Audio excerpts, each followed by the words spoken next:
my name is Rose Leslie and I play the character of Ygritte. Hi, I'm Kit Harington. In this episode I play Jon Snow. Hi, I'm Alik Sakharov. I directed the episode. In this episode I play Jon Snow, as if I play... As in, like, in any other episode you play something else? In the next one I play Littlefinger. In this episode I played Joffrey. This is great. Yeah. And I always play that Russian somber guy. Yeah. Did you ever get a cameo in any of these? No, you're kidding. I would be terrified. Did you want a cameo though, Alan? No. No? So I just say behind the camera. Then you see me breathing profusely. I don't know how you guys do it, actually. It's amazing. Wow. It's very hard. Look at this wonderful sequence, opening sequence. All these guys, all these names. Which were the new additions in this? I think we've probably passed a couple already, but they add a few more, sort of, depending on what the story contains, a few more areas, don't they? Also the geographical locations. Yeah. But there's I think this one might be one. Yeah, this is one. Yes. It's amazing to watch. This it is, Rose. Oh my god, if you're going to be like this for a whole hour. I'm going to be like this for the whole hour. 53 minutes.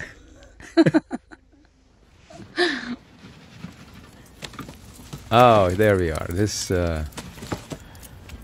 is Sam and Gillen. There it is. Yeah. You've got too much wood in there. Didn't I hear a story that this baby was meant to cry and it just wouldn't? It wouldn't. It was the most docile, peaceful baby. Oh, really? Yeah. Oh, wow. And, this was supposed to be very, very cold, but of course it wasn't. We shot it in Ireland, actually, on 3 or 4 acres covered with fake snow. Doesn't get so cold down So the baby's meant to be, like, crying throughout the scene, and it just didn't. It was just so happy sleeping. Yeah, it was very happy. Oh, okay. Oh, I didn't know that. But the kids did great. I mean, John and Hannah. Wonderful words. This scene came in actually very, very long in the beginning.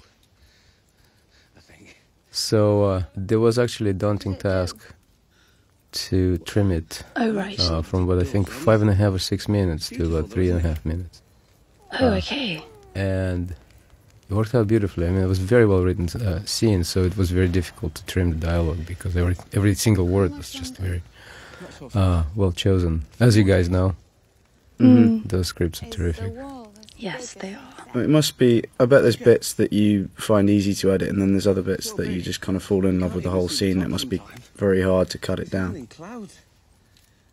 Yeah, that's what the case, because the way they're related to one another and the way they constructed the sort of like a hierarchy of the scene was flowing very well from one rhythmical point to another, and so they've established that routine. It's very difficult to cut it up. You know, you guys do the same thing with the scenes coming up. Actually, is one of my favorites, I think, of the entire 3 seasons. Very tasty. Stop it, Alik. I'm telling you, it's just one of my favorites. It's very, very subtle. Well, you'll see it. Yeah, I will be asking you guys questions. So anyhow, this was shot over the course of one night, and it was a very long scene. We had to complete everything within that night. Right. And the night was very short. I believe it was only about 7.5 hours, or maybe 7. So we had to rock and roll. So yeah, it's quite intense then. Yeah. Yeah. This is one of my favourite bits. Watching John sing. Was he happy about singing? He's got a great voice though, so but he should be happy about singing. He's got a great voice. Yeah. And and I think he actually came up with a little song himself. Oh, did he? Because he's not. I think so. I So think that he's was his written own rhythm. Oh, okay. Yeah. I think it's really sweet though. We tune. leave them in the woods singing like that. It's quite sort Well, of. you kind of get a glimpse of just how barren and isolated they are, don't you? Yeah. Oh wow. That's not how you skin a rabbit. I know how to skin a rabbit. Not by the looks of it.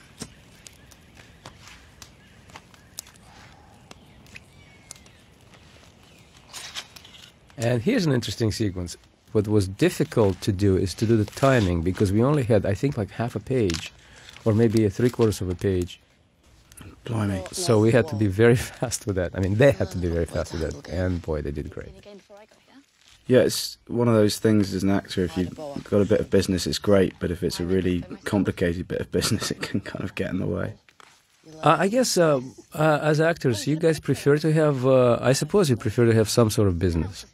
Something to do, We love acting yeah. with props.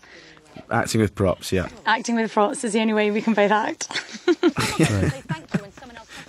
I'm going to take you down with me on that. You've got a big mouth, girl.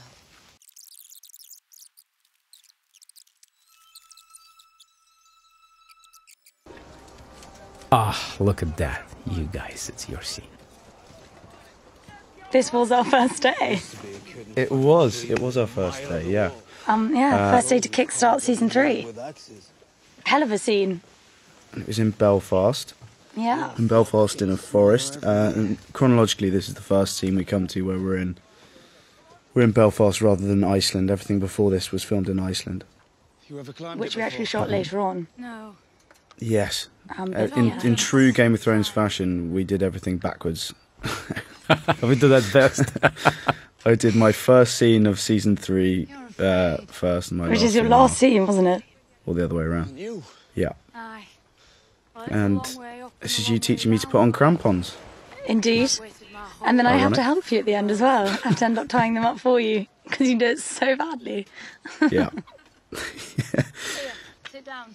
Well, curiously, we shot this particular bit, this scene, on the very same 3-4 acre area of fake snow where we shot Sam and Gilly. Oh, First scene. really? Okay, yes. So we had to be quite creative, not to repeat same angles and just keep things differently.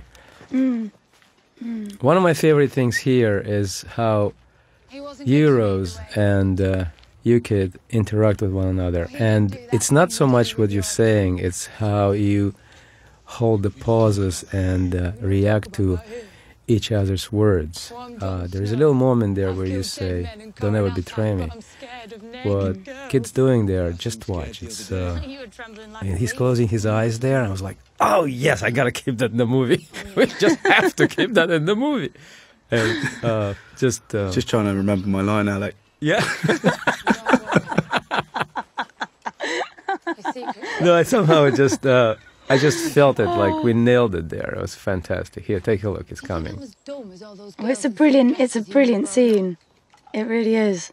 The dialogue is fantastic. I know it's written just to the absolute perfection. But it's great as well because the last scene you see them in, there's been such a tender moment between them with the cave. Yes. Yes. And this is the first time you see them conversing again, and there's a comfort there between them, but she's straight in there with make sure that you know what I just gave you isn't for free. Yeah, exactly. It's your mine now. You don't take liberties with me. Yeah. Yeah. You belong to me. Mm-hmm. Well, it's everything that she's saying here, as in, like, we have to stay together. I mean, the Night's Watch doesn't care if you live or die, and then we're now a team. Yeah. And I suppose she's just emphasising that. No, it's good. She knows what she wants. His loyalties are split 2 ways from this moment onwards. You know, they kind of split 3 ways in that he doesn't know whether he's loyal to the wildlings or whether he's loyal to Rose. Here's the moment, look. Don't ever betray me. Ah, see how you closed your eyes there? I love that. Don't ever betray me, he says. I won't. I won't. Because I'll cut your pretty cock right off and wear it round me neck. And I was a bit wobbly You think? I was a bit wobbly on my foot Well, at this but, point, and he hits me there, and about 5 times I fell over. Did you? Oh yeah, you crashed back down. Yeah. He's a big man, Christopher, and he Christopher, gave me a punch in the shoulder and doesn't know his own strength. Don't scream. Oh, that's right. This is when he's walking away. Right before he walks away, he gives you a little... Yeah. There. And there you went down. It's not in the movie, guys, but... Joffrey. Cersei. Gillen Payne. So this scene is the outlaw hideout with Arya practicing bow and arrow skills. And we have Paul Kaye and Phil McGinley here playing his own guy, and Paul Kaye plays Tauros.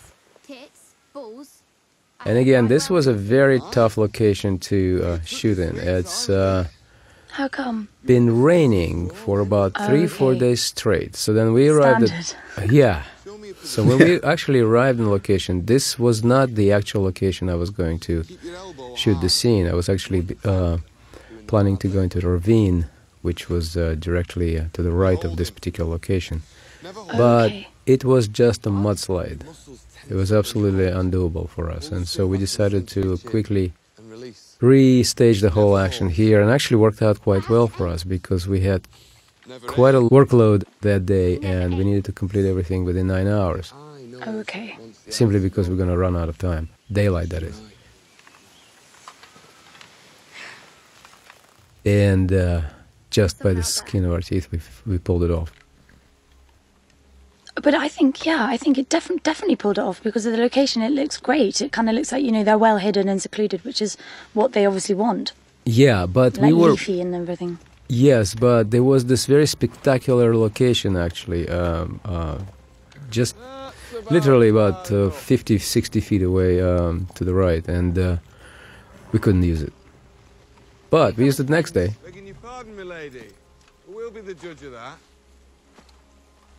Paul Kaye did a terrific job as Tauros, and there's Chris. I think, Paul Kaye is incredible in this. Mm-hmm. They are, aren't they? All the new auditions, all those. And I love the music that they use as well for whenever the Red Priestess arrives. Ramin is terrific with his timing for music, has always been, and especially in this episode. Just everything is just perfectly timed and rhythmically arranged to the scene. Just sort of like creates a musical parallel to the dramatics of the story. Yeah. He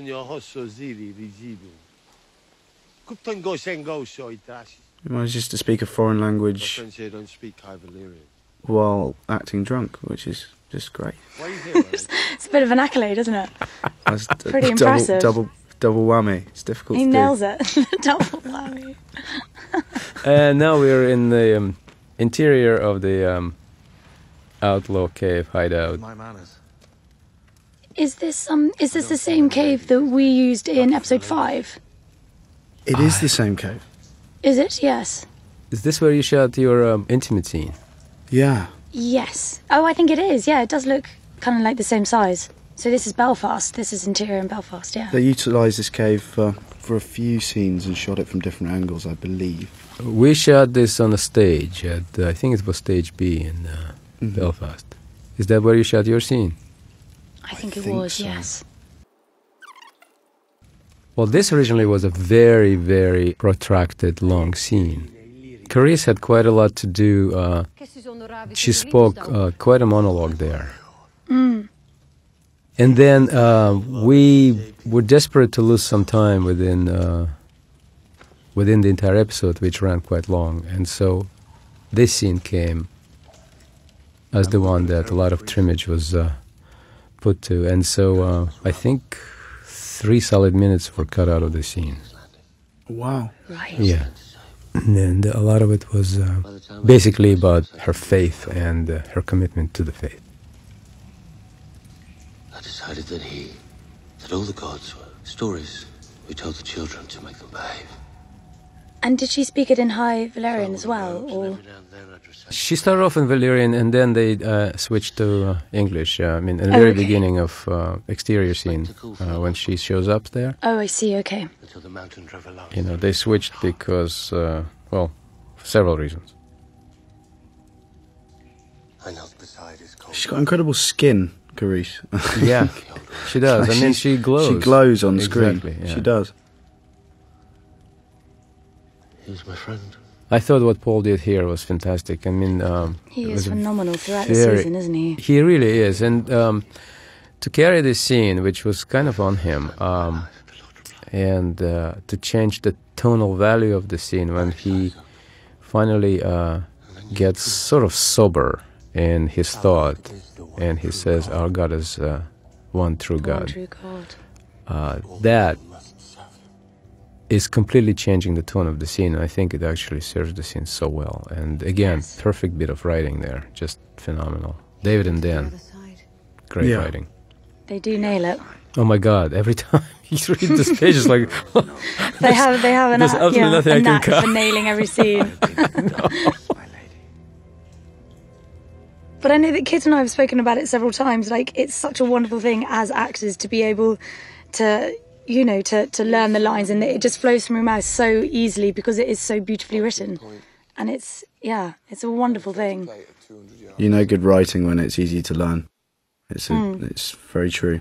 So for you guys, when something like this happens, and you need to learn, I don't know, like 6 pages of dialogue, is that a tricky proposition? Doesn't happen with John much. John's a man of few words. Yeah, John kind of leaves Ygritte hanging actually on times when she just goes off on her own little tangent. She just talks and talks. John loves it though, so it's fine. It's just as well. We can nod and say, "I know." Yeah. Yes. No. Just wait, there's a lot coming up for you, my brother. Okay. We serve the Lord of Light. Oh, this is sad. Gendry being taken away. Yeah. And I've loved their dynamic Their all relationship, through. yes, it's been wonderful, hasn't it? Since season 1. Well, what's interesting, yeah, I mean, she's lost everyone. One by one, she's lost everyone. First was Yoren, and then Lil Pai stayed behind, and now the last person that she was kind of like counting on and wanting, right, yes. and like brother to her, and he's taken away. So now she's completely alone. I think it was in a previous episode when Arya and Gendry, when she was like, "I will be your family." That like punched me in the heart. Oh my gosh. It was beautifully done. But that's why the writing's so good in this, is they preempt moments like this so that it makes it all the more heartbreaking when they have to be torn apart. Yeah. You're a witch. You're going to hurt him. How great is Maisie? I mean, look at her. She's wonderful. Yeah. I see a Those darkness. eyes. And in that darkness, eyes staring back at me. I can't believe we're about to be 4 years into this, because they've grown up so much. It's mad. Yeah. Has it gone very quickly for you? Very quickly. Horribly quickly. Scarily fast. We will meet again. But it's a great progression, okay? I mean, you feel like so much has gone past, and yet so much is yet to uncover. Yeah. Yes. This is a wonderful moment. And my God, there goes. Hammer on the wall. I mean, how terrifying. It's amazing. And then I remember in the script it was like you see us climbing like ants on a wall, and that's exactly what we look like. Right. Because I think that's how Dan and David and Dan wrote it.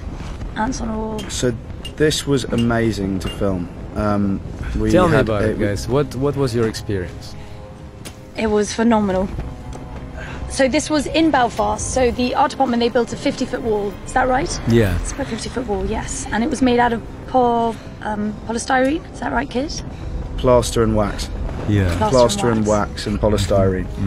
Okay. And you could actually climb it. So we had lots of rehearsals climbing it with the axes, and obviously we were on ropes because we didn't want to kill ourselves. But it was quite sort of daunting doing it, even on a 50-foot wall rather than an 800-foot one.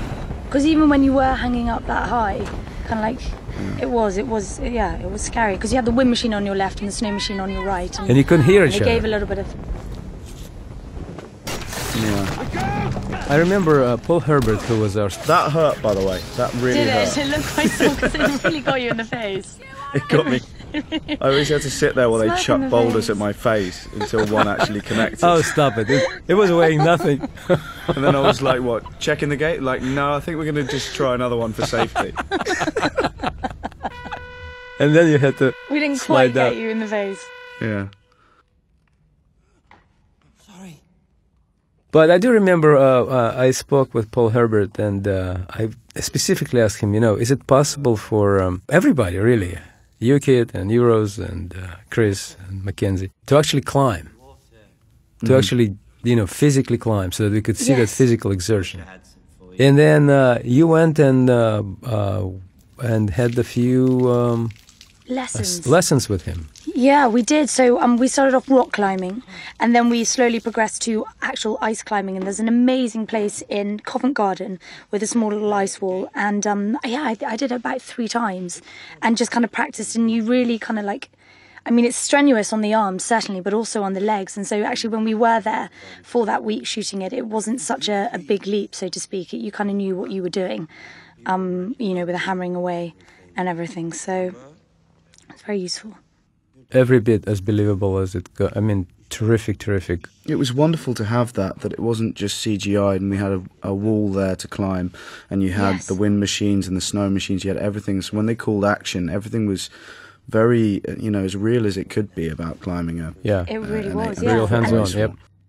And we were kind of hanging maybe about 40 feet up, weren't we? And even though everything was very safe and we had our harnesses on, the guys down at the bottom, they would give you that little bit of slack so that you genuinely were hanging on. Yeah. Like it was always incredibly safe, but you were genuinely hanging on with your arms and with your legs.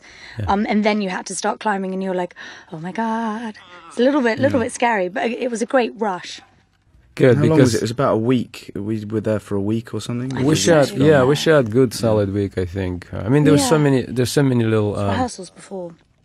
rehearsals before. So really, I think about 9 days or so. Yeah, I would say so. Yes. And it was then it was a wonderful 9 days. It really was. It was an incredible experience to be able to do it. it was like making a little movie. I mean, we're completely left alone there. Just go ahead, guys, make a movie. It's fantastic. Yeah.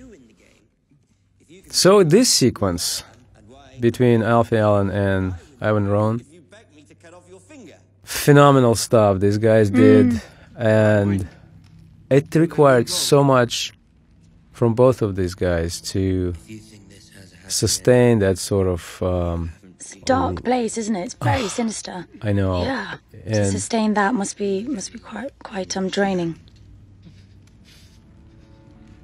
And also just for Alfie's character, how far can you take it, and where do you stop with this? And Ivan's, how much more torture can you inflict upon this person? And yet it just keeps progressing, and it gets even more dramatic in the next this episode. looks so painful.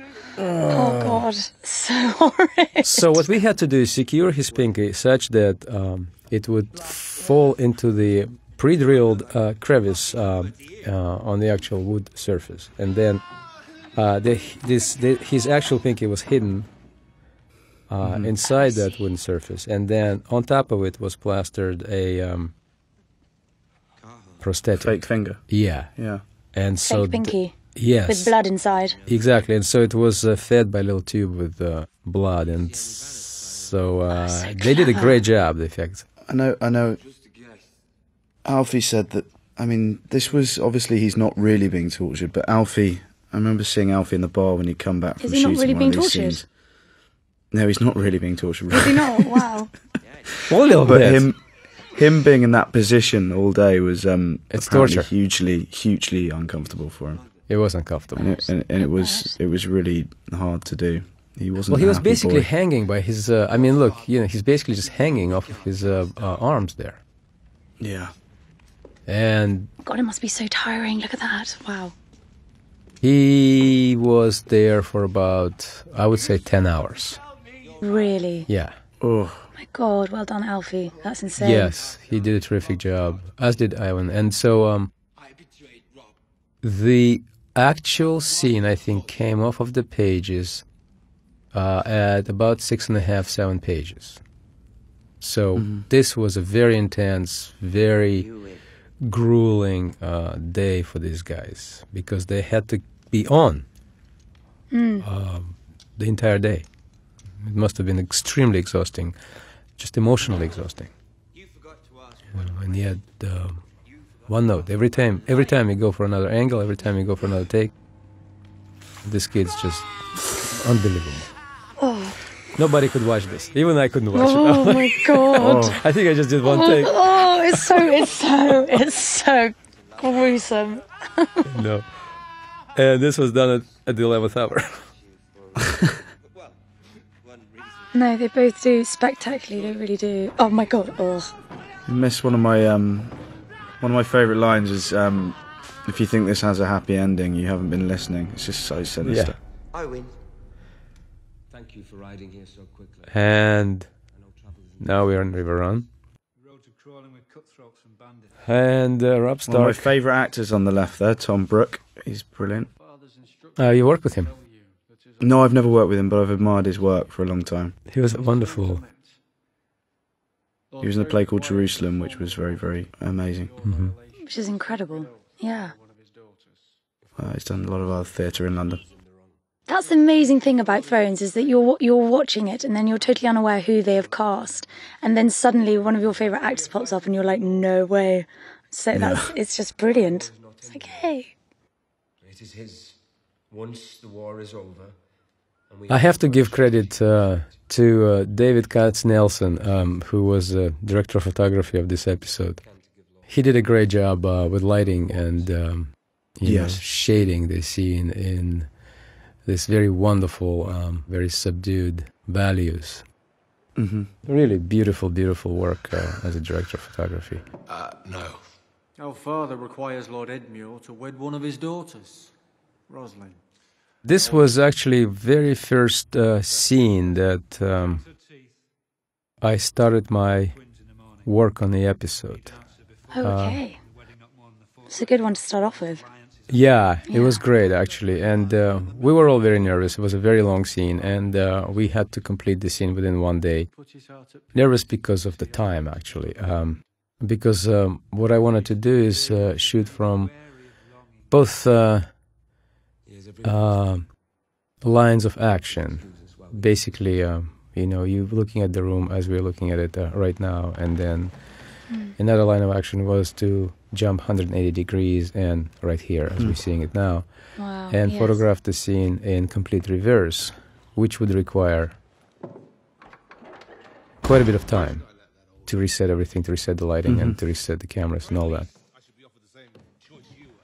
And this is a gorgeous shot again, 180 degree reverse from different. It's beautiful. Yeah, and so we just wanted to create some sort of value, cinematographic value and just pictorial value for the scene, rather than just bang the whole scene in close-ups.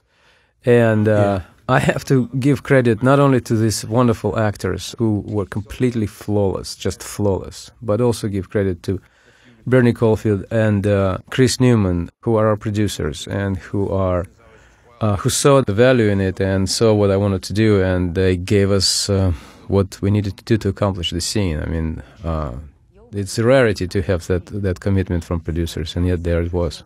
Perfect. We have a war to fight. We can't win it without them. I also think it's so many of Richard's scenes are scenes around Richard and Michelle's scenes, are scenes around a table talking about war tactics, and they can be very interesting plot-wise, but sometimes, I guess, from a director's point of view, you just want to film it in a very kind of close-up way. And actually what you do with this scene is make it far more kind of interesting. In a photographical sense. Also, we wanted to create some sort of filmic value. Yes, exactly. It just basically take it away from the convention of television close-up and create something a little deeper, a little broader. Like, for instance, this shot. I mean, it's, you know, how many times do you see in television shots like this? Not many. My men have finally found you something appropriate to wear. And then this is wonderful. I am so enjoying how they're exploring the relationship with these two characters. It's incredible. I love that they've put her in a dress as well. It's kind of, I know that's in the books. It's just the dress, like the pink. The pink. It's not a very nice pink. But we've got so used to like her being in this armour that she just looks so out of place in this. And of course, Gwen, the person, looks incredible in a dress, but now they've established Brienne in all these in this armour, and then she's in a dress. It just looks really, really uncomfortable. Why might that be? Wars cost money. Many people would pay. But as you guys know, these terrific actors, all three of them, have established phenomenal rapport. Yes, I mean there was something going on there beyond what one could stage. I mean, when we were rehearsing the scene, there was that air created in that triangle of these characters, which was just incredible. I was like, yeah, it was an aura. There was an aura already there. Yeah. Yeah. I couldn't. How wonderful. There's nothing I could tell these guys because they already had it. Just nothing. Yeah. And I was. There's no rehearsal needed, almost. I was just nudging. already I was there. nudging the script supervisor, saying, "How great these guys are! How great are they?" I was just like so excited. And these guys, take after take, look at what Nikolaj is doing with his eyes. Nikolaj had me entranced this whole season. Yes. Just amazing. Yeah. He's got Anyway, an amazing storyline, and he really pulls it off. Especially with the episode that's coming up with the bear. Oh, amazing! The way that he turns fantastic. back and goes Yes. back to save her. Oh, Yeah. you're gunning for them so hard. It's wonderful. You forget that this man has thrown a child out of a window in season 1. You Suddenly do. you're completely on side with him, because he's. You're in no place to insist. But that's what's interesting about the development of this character, how he could go full circle and now become a likable, believable person. Yes. Yeah. Impossible. Ah. Love him. Love him. All right, guys. What do you think of this one? Charlie D. Charles Dance is, he's just brilliant. He really, really is. It's great to see these two, Yes. Diana Rigg and Exactly. Charles Dance. Just their subtlety, isn't it, throughout the scene? Just facing off against each other and with the kind of mutual respect they have, but yet being deep arch rivals. Yeah. I'll spare you the details of what will happen then. You men may have a stomach for bloodshed. I have to say, when I read this off of, I don't know if it was in the original script. It must have been. I thought to myself, "Oh my God, these pages are touched by genius." I mean, again, David and Dan in their, that's what they do. And then, of course, Charles and Diana just took it away, and there was nothing you could tell these guys because they just made it their own. Exactly. They just made it. I mean, they're perfect, absolutely perfect, spot on.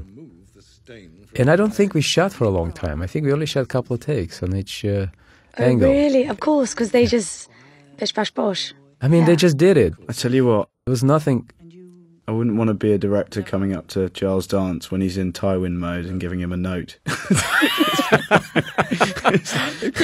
Oh my God, it'd be so intimidating. It could be intimidating. It'd be so intimidating. Yeah. The stare that you would get if he's in Tywin mode. I think maybe you want to do it not facing Charles, but maybe come from the side to his ear. I don't know. Yeah, whatever. I wouldn't want to do that. No, I have to say that Charles actually took amazing. I mean, he gave it a wonderful, nuanced performance. I mean, it's all built in. There's nothing you can tell him to do different because he understands how to construct that scene and how to drive the scene. Yes. Which he's doing perfectly well. I mean. I remember he asked for certain props, and he said, "I'd like to arrange it such that I don't have to sit here all the time and just walk around and do things." And make it flow. Yes, exactly. And when he's done, he's did, and he's basically positioned where he wanted certain elements to be placed within the geography of the scene. He just made it work. I mean, it was very organic. And I guess it also brought out of him what scene needed, because he was able to converse as he was doing his, moving about the set. And then he timed himself to sit down and start drafting document. I'm sure you're familiar with the King's Guard Faust. He will never marry. At which point, Diana would rise and basically take the quill from his hands and break it into. Which was perfect. I mean, there was very little needed to be done. I mean, these guys just did it. It was perfect. Yeah. They already knew what needed to be done. Yeah. Incredible. There's great humour to the scene as well. There's a great sort of humour behind the eyes from both of them. nothing. And now she stands up, and things change. Lives up to his reputation.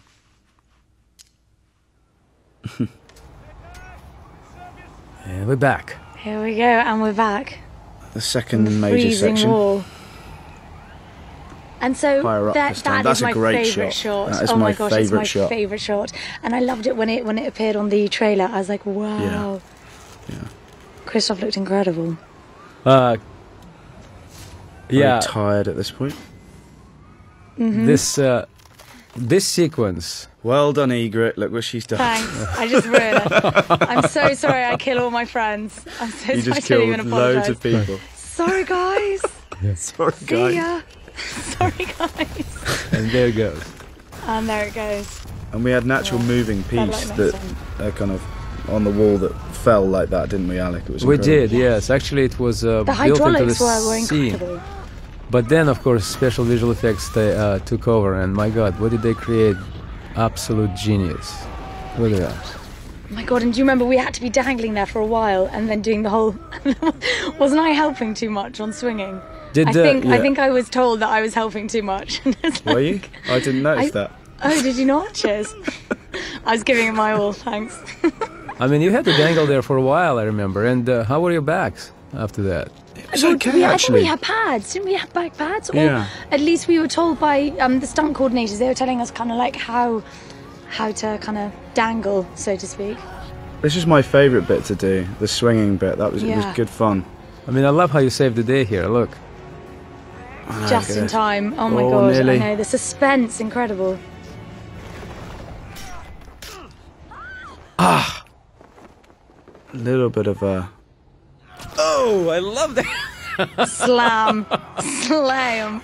We had to figure out a way of doing this so that I could pull you back up whilst wedged into the wall. So we kind of wedged one pick over my shoulder, which... Oh, that's right. I remember. We actually... Because you Yeah. had to lean forward and give her the hand. Yeah. Yes. Yeah. And here's where I hugged you off the wall, Rose. Do you remember that? I remember that so What? much. You guys fell? There No, was you one did not. take. Oh my gosh, it was The hilarious. first- Yes, but there was one take when Kit gave me his hand, and he was like, "Take my hand," and I took his hand, and then when he was pulling me up, we were like, we good got thing you there, were and then we harnessed. just fell backwards. Good thing we were harnessed, because I mean, I let go of the dropped. axe and just hugged you straight off the wall. I was like, there we go. Oh, I love the And way you she's look at her dead. here. And she's dead. And she's dead. And she's dead. Bye, Ygritte. So this bit was shot in Croatia, and this little bit was photographed by Jonathan Freeman. Gorgeously done, just beautiful Wow. work. Stunning. I'm very happy. And initially it was scripted as Yes. Loras and Sansa strolling in the garden. Like I'm in a dream. And then I asked David and Dan if it was possible, if they weren't strolling in the garden, but just sitting in that little, very idyllic spot there. The tournaments. And they went along with an idea. It was a very still, very, very simple setup. But what Finn and who plays Loras and Sophie, who plays Sansa, what they brought to the scene was just wonderful. So subtle and so nuanced. And especially at the very end when she looks at him and the curve of her lip suggests that she's gotten what he's telling her. Just watch that little sequence. It's gorgeous. The most terrible place there is. There.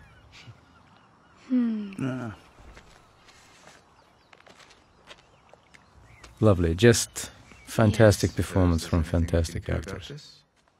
We'd have them both killed. And our friends. It's hard to say which of the four of us is getting. I love watching these two. There's so much subtext going on. It's just brilliant. I think they have great chemistry. Really fantastic. Yeah. They work And it's, so well you know, together. I've never, in the whole of the series so far, I've never really felt for Cersei. You know, I've kind of felt that she was getting what she deserved. But in this season so far, there's twinges of kind of sympathy for her, and I think that's amazing what Lena does, how she can do that. This kind of horrible turn it on woman, its head, can't she? Yeah, this horrible woman who's so obsessed with power and so obsessed with her own journey, as it were, and then everything falls apart, and you start to feel for her and realise that she's just doing it for her children. There are 2 people in King's Landing who can give an order to a king's guard. Did you, or did you not, order Sir Mandon to kill me during the Battle of the Blackwater?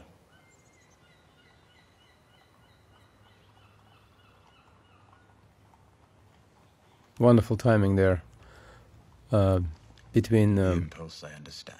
Cersei and Tyrion. He hates me because I'm the only one who tells him what he really is. So, fair enough. He wants me dead. But his stupidity? He could have had me poisoned and no one would have known. So tricky, isn't it? Because all you want to do is actually watch the scene. Which is good, because it's so well performed. It's an accolade, exactly. Yeah. It's a total accolade, but it's still a tricky one. And you're like, oh no. I want you to just want to watch these 2. Life is still in danger. Probably. This was another scene which was sort of unconventionally covered. You know, I didn't want to, again, go into just conventional coverage.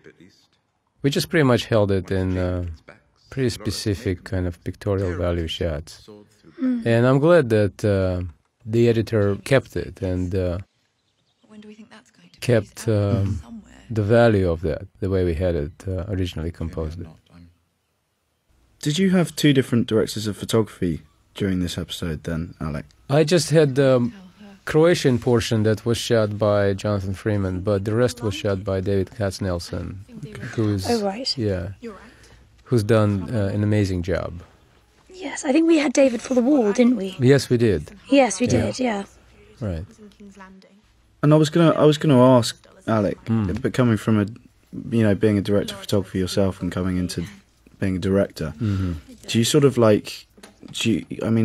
I bet do you work very closely with them to get the lighting, or do you kind of let them do their own thing and move on to the more director side? To be perfectly honest with you, I don't try and meddle in their soup anymore. Okay. Right.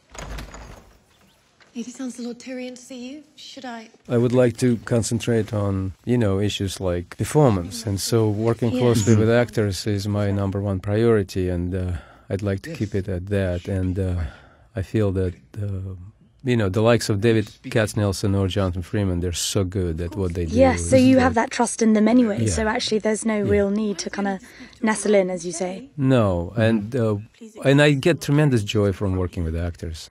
Yeah. Like when I get to speak with you guys and we get to work out the tone and the meaning and whatnot, and we understand each other, I get such great satisfaction from it. That's where I feel like I thrive now. But photography, I appreciate it. And lighting, yes, I could do it in the past, but I don't think I care about it any longer. Yeah. You've taken off that hat now. We've converted you. You have totally. Actors have converted you. I love actors. I adore, in awe and huge respect of actors. I don't know how you guys do it. Like I said, no cameo for me because I don't know how to breathe. Oh, there will be one. There will be one. Yeah. We'll get you in there. I hope that's what you have to nestle into. Exactly. I mean, I did it once in my life on Sopranos, which was just horrible. Did you? Yeah. Oh, I didn't know that. Oh my God, I was just terrified. And that was it. I'm going to have to look out for you when I watch that again. Oh my God, you have to tell me which season. Yeah, exactly. I don't remember. I think it's season 5. I don't remember. Is it season 5? I think so. Anyhow, but it was a terrifying experience, and as a result of it, I'm completely in awe of what you guys can do. I mean, honestly, phenomenal stuff. When it all comes together and you go like, oh, that's exactly how I imagined it. How did they do this? I love it when these two meet. Every time these two meet, just literally kind of carrying on from what you were saying, Alik, like reading it and then seeing these two do their thing together. It's just like, oh my God, that's exactly how I pictured it in my head. And it's so right, watching this scene. I remember being excited about it when I read it first, and then seeing it now, it's just is so awesome. I love this scene because Varys actually, I think what Conleth does is incredible. He sees what Littlefinger's saying, and you see for the first time you see a teeny bit of fear in Conleth's eyes. I thought you were going to say that. Yeah, exactly. Which is just, and it's look, so right here, small. look. Yeah. So there, it's so holy small shit, and isn't so. it? It's what's this man done, and has he taken it too far? Yeah. And you start to kind of side, if you're a good person, you start to side with Varys over Littlefinger. They're both kind of very horrible people in their own ways, but I think it's very interesting, this scene. He's beginning to register just how threatening Littlefinger can be. Just how far he'll go. Yeah. Yeah. Yeah. And he has gone pretty far. I mean, the result of his operation. And this speech is just Oh my God. accoladed David and Dan as well, because it just gets into your bones. It gets under your skin. It's incredible.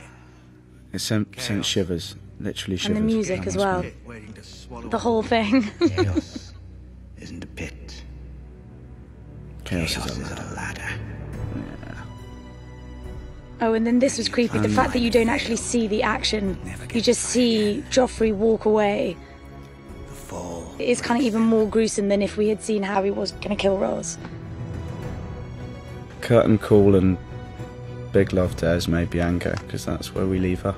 And some are given a chance to climb, but they refuse. Oh, this broke my heart, Sophie's face. The realm or the gods. She turned it on. She could do it. I mean, she did so well. Look at that. Oh, so emotional.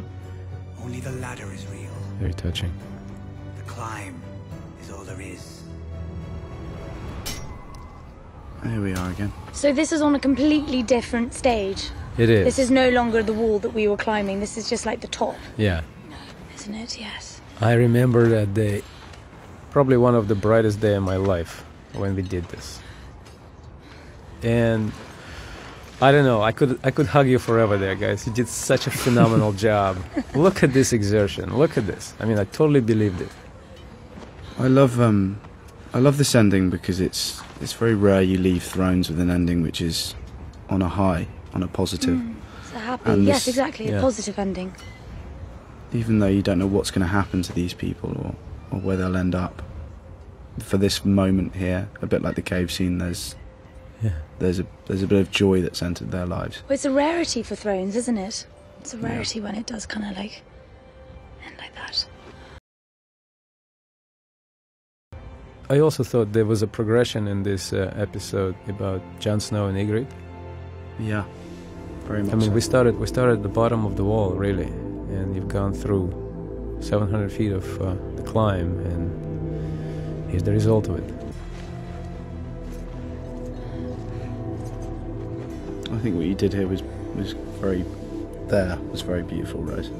Seeing your old. Thank you, my love. Yes. Your old home. It's the first time she shuts up. It's great. Well, she's too bloody knackered. She's like, holy shit, this is where I came from? Oh my goodness. And so right now we're staring at a big green screen. A red X. Green screen. Just staring at green screen. Right. Red X. But you're doing well, though. I mean, you're imagining really, really good. Trying to sell it. Big kiss.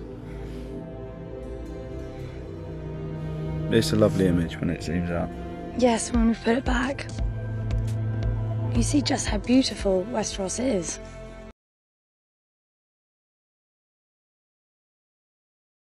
You're right, it is. It's such a kind of positive ending, isn't it?